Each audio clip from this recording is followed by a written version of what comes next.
بسم اللہ الرحمن الرحیم۔ السلام علیکم۔ روزانہ واقعات سننے کے لیے اس چینل کو سبسکرائب کریں۔ نادر شاہ نے 80,000 فوج کے ساتھ قندھار کا رخ کیا جو ابھی تک افغانوں کے قبضے میں تھا۔ 9 ماہ کے طویل محاصرے کے بعد 1738 عیسوی میں قندھار فتح کر لیا گیا۔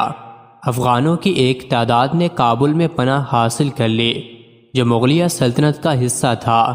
نادر شاہ نے ان پناہ گزینوں کی واپسی کا مطالبہ کیا، لیکن جب اس کو کوئی جواب نہیں ملا تو نادر شاہ نے کابل بھی فتح کر لیا۔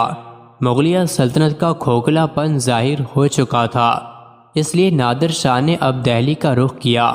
وہ درہ خیبر کے راستے برِ صغیر کی حدود میں داخل ہوا اور پشاور اور لاہور کو فتح کرتا ہوا کرنال کے مقام تک پہنچ گیا جو دہلی سے صرف 70 میل شمال میں تھا۔ مغلیہ سلطنت کی بد انتظامی اور اندرونی خلفشار کا اندازہ اس بات سے لگایا جا سکتا ہے کہ نادر شاہ تو کابل سے 600 میل کا فاصلہ طے کر کے کرنال پہنچ گیا، لیکن محمد شاہ رنگیلا اپنی پوری فوج 70 میل دور کرنال تک میں جمع نہ کر سکا اور توپ خانے کے پہنچنے سے پہلے ہی لڑائی شروع ہو گئی۔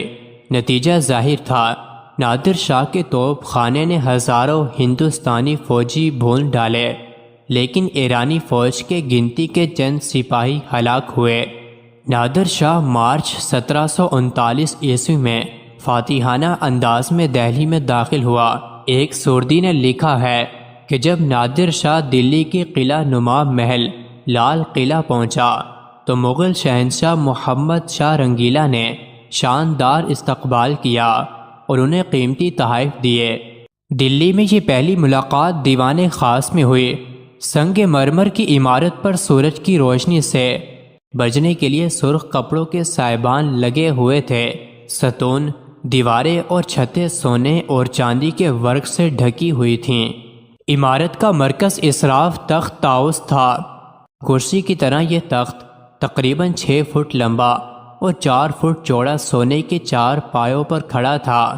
ہر سطح پر جواہرات جڑے تھے، کچھ بہت بڑے، کچھ کبوتر کے انڈوں کے برابر۔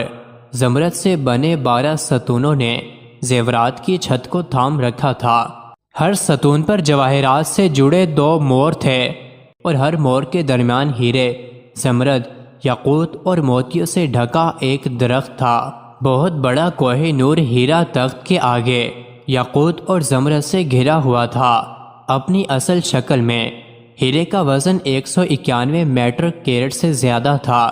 کمرے کی دیواروں پر فارسی میں بار بار لکھا تھا، اگر زمین پر کوئی جنت ہے تو یہ ہے۔ نادر شاہ اور ان کے ذاتی عملے نے قلعے میں شاہی کمروں پر قبضہ کر لیا۔ محمد شاہ رنگیلا حرم میں چلے گئے۔ نادر شاہ 2 ماہ تک دہلی میں قیام پذیر رہا۔ اس کے بعد جب اس نے دہلی میں لوٹ مار کر کے اپنے وطن لوٹنے کا ارادہ کیا تو یہاں سے مال و دولت کے ساتھ ساتھ مختلف ماہر علوم و فنون کو بھی اپنے ساتھ لے گیا۔ انہی لوگوں میں حکیم علوی خان بھی شامل تھے۔ راستے میں ایک مقام پر پہنچنے کے بعد نادر شاہ نے حکیم صاحب سے کہا کہ اس وقت میں بہت بیمار ہوں تو میرا علاج کرو، لیکن نہ تو میں کوئی دوا کھاؤں گا اور نہ ہی بیرونی طور پر کوئی دوا لگاؤں گا اور نبض بھی نہیں دکھاؤں گا، لیکن تمہیں میرا مرض ٹھیک کرنا ہوگا۔ حکیم صاحب اس بات سے پہلے تو کچھ پریشان سے ہوئے، مگر اپنی ذہانت اور فنی مہارت کے بھروسے پر نادر شاہ سے کہنے لگے کہ مجھے کچھ مہلت چاہیے، انشاءاللہ کوئی مناسب تدبیر کی جائے گی۔ یہ کہہ کر جب وہاں سے جانے لگے تو بادشاہ کے چہرے پر غور سے ایک نظر ڈالی۔ اس کی آنکھیں اور چہرہ سرخ تھا، اس پر تھکن کے آثار نمایاں تھے اور مزاج میں چڑچڑا پن بھی تھا۔ ان علامتوں سے حکیم صاحب فوراً سمجھ گئے کہ آج شدید گرمی ہے، جس کی وجہ سے بادشاہ کو سر درد لاحق ہے۔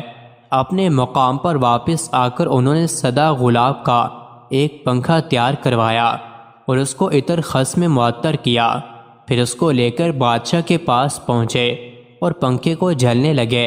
پھولوں کی خوشبو جب بادشاہ کے دماغ تک پہنچی تو اس سے روح، قلب اور دماغ کو فرحت ملی اور بادشاہ کو نیند آ گئی۔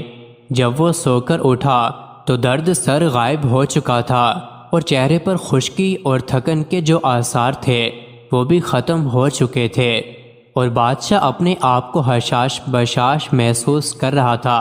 اپنی بیماری سے نجات پا کر بادشاہ بہت خوش ہوا اور اس نے علوی خان کو بلا کر ان کی عقل مندی کی داد دی اور کہا جو مانگنا چاہو مانگو۔ حکیم صاحب اس وقت دنیا کی جو نعمت مانگنا چاہتے تھے مانگ سکتے تھے، مگر دنیا کی مال و دولت کے آگے ان کو اپنا وطن زیادہ عزیز تھا۔ حکیم صاحب کہنے لگے آپ مجھے میرے وطن واپس بھیج دیں۔ نادر شاہ نے اس کی خواہش کا احترام کرتے ہوئے انہیں مال و دولت سے بھی نوازا اور پھر وطن واپس بھیجنے کی اجازت دے دی۔ اس طرح حکیم صاحب اس کے چنگل سے آزاد ہو کر دہلی واپس آ گئے۔ مزید ایسے ہی ویڈیوز کے لیے چینل کو ضرور سبسکرائب کریں۔